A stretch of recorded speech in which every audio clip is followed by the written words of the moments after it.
यहाँ पर हमारे पास पहले वाले जो केस में एक बेसिकली दिया हुआ है तो सॉलिड स्फीयर है। इसके बेसिकली ऊपर वाले पॉइंट पर हमने बेसिकली तो फोर्स लगाया है एफ और फ्रिक्शन आपके पास बेसिकली तो क्या है तो सफिशिएंटली मतलब वही तो रफ इनफ है, राइट।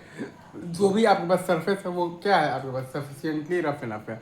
तो ये मतलब कि मतलब बराबर आप जब लिखते हैं ना तो वो आता है आपके पास। अच्छा, अब चूंकि यहाँ पर आप देखिएगा ना तो v बराबर भी जीरो है और ओमेगा बराबर भी जीरो है शुरू में। तो v बराबर ओमेगा आर तो है ही सही, तो जीरो बराबर जीरो। तो अब स्टैटिक फ्रिक्शनल फोर्स अपने आपको ऐसे मतलब कि एडजस्ट करेगा ताकि बेसिकली तो v is equal to omega are के साथ साथ a is equal to alpha are भी हो जाए और v is equal to omega r, तो प्योर रोलिंग मेंटेन रहे, राइट। तो स्टैटिक फ्रिक्शनल फोर्स का कोई भी एक रैंडम डायरेक्शन हम लोग मान लेंगे और फिर हम लोग बेसिकली तो स्टैटिक फ्रिक्शनल फोर्स का वैल्यू निकाल लेंगे। अगर वो वैल्यू आ गया है पॉजिटिव मतलब कि हमने जो माना है वो सही है, और अगर वो वैल्यू आ गया है नेगेटिव मतलब कि हमने जो माना है वो गलत है, असल डायरेक्शन उसका उल्टा है। तो हमने यहाँ पर स्टैटिक फ्रिक्शनल फोर्स का डायरेक्शन मान लिया है बेसिकली। तो कौन से डायरेक्शन में मान लिया है? मैं मान लिया है बैकवर्ड डायरेक्शन में माना है, राइट। तो ए इज इक्वल टू आपके पास आ गया है F minus F by M, और अल्फा इज इक्वल टू आपके पास आ गया है 5 times F plus F into are by आ गया है 2m आर स्क्वायर। अल्फा बराबर आपके पास क्या आता है basically torque by I. Alpha बराबर आता है आपके पास टॉर्क बाई आई, तो F plus F into r और बाई आपके पास आ गया है 2/5 mr स्क्वायर। अल्फा बराबर आता है आपके पास टॉर्क बाई आई, तो F plus F into are by आ गया है आपके पास, बाई आ गया है आपके पास 2/5 mr स्क्वायर। और फिर हम लोगों ने लगा दिया है ए बराबर अल्फा आर। तो वहाँ से हमारे पास एफ इज इक्वल टू आ गया है मतलब कि आ गया है माइनस ऑफ दी 3f/7। मतलब कि हमने जो डायरेक्शन माना था स्टैटिक फ्रिक्शनल फोर्स का वो डायरेक्शन बेसिकली तो क्या है तो गलत है।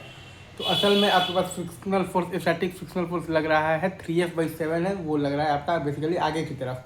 तो ए बराबर आपके पास तो क्या है बेसिकली तो 10f/7 है, और अल्फा बराबर है आपके पास 10f/7 mr। वैसे ही अगर आप ध्यान देंगे होलो स्फीयर के केस में तो यहाँ भी हम लोगों ने बेसिकली स्टैटिक फ्रिक्शनल फोर्स का डायरेक्शन मान लिया है बेसिकली क्या माना है पीछे माना है। तो ए बराबर आपके पास है basically F minus F by M, और अल्फा बराबर है आपके पास बेसिकली क्या आता है टॉर्क बाई आई। अल्फा बराबर आपके पास क्या आता है टॉर्क बाई आई, तो F plus F into are by है आपके पास 2/3 into m r square. F plus F into are by है आपके पास 2/3 इंटू एम आर स्क्वायर। अब हम लोगों ने लगा दिया है ए बराबर अल्फा, तो एफ बराबर हमारे पास आ गया है माइनस ऑफ दी तो f/5। Minus of the f/5 का मतलब है कि हमने जो स्टैटिक फ्रिक्शनल फोर्स का डायरेक्शन माना था वो डायरेक्शन बेसिकली तो क्या था तो गलत था। असल डायरेक्शन स्टैटिक फ्रिक्शनल फोर्स का आगे की तरफ है आपके पास, और वो है आपके पास f/5, राइट।